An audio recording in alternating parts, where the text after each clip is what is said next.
I'm not diminishing the importance of the special court, but I think in a way the gates have been opened by the previous parliament. The decision of the previous parliament to support the establishment of a special court that would be a Kosovo court, but with a, if you like, a big leg outside Kosovo and a rather smaller leg inside Kosovo.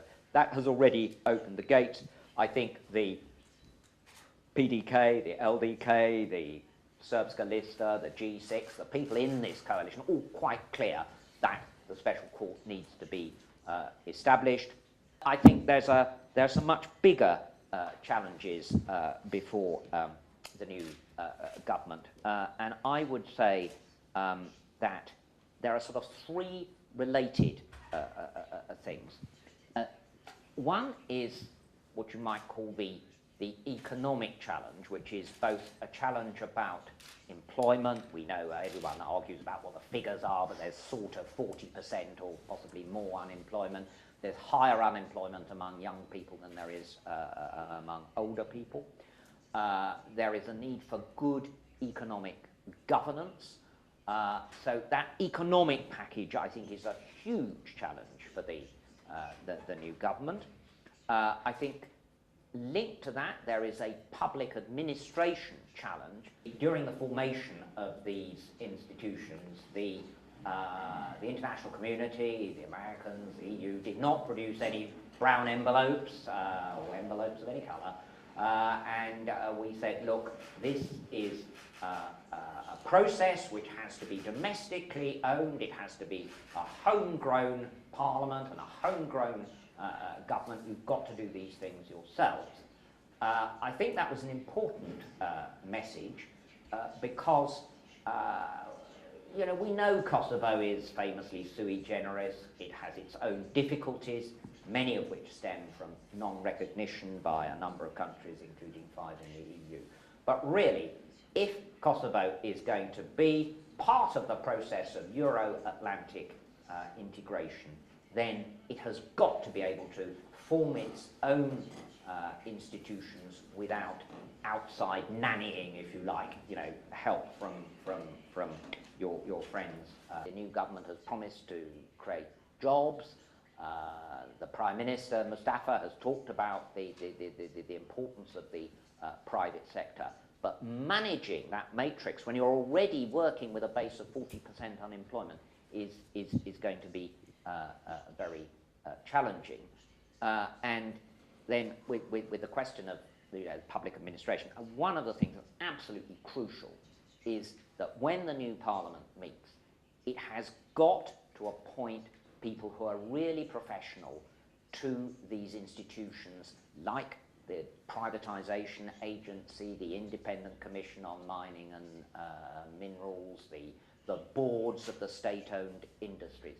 This cannot anymore be where you stick useless people who are on the payroll of one political party or another. When you look at the huge staffing in PTK, who actually get pretty good salaries by Kosovo standards, that is unsustainable, and that is going to have to change.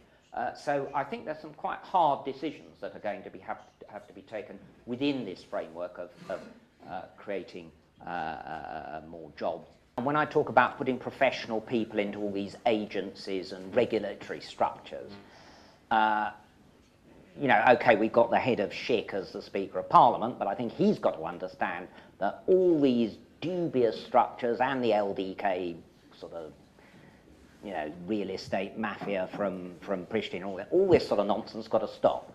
There has got to be a much more professional approach in the ministries, in the agencies, in the regulatory structures.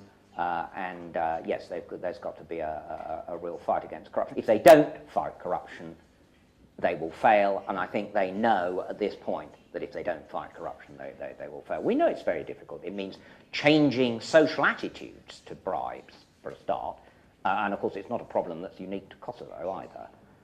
But it really is important to start tackling this issue.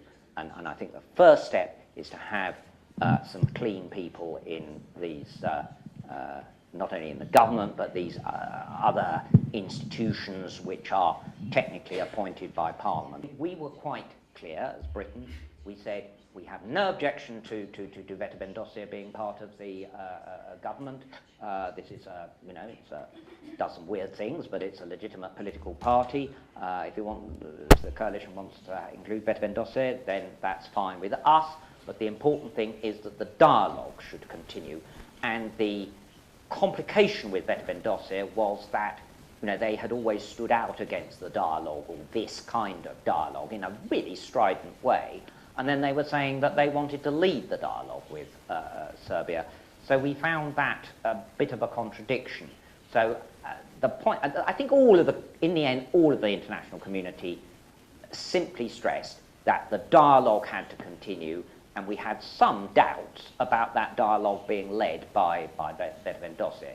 But I admit that some of my colleagues were rather more stridently dubious about Veteran dossier than we were.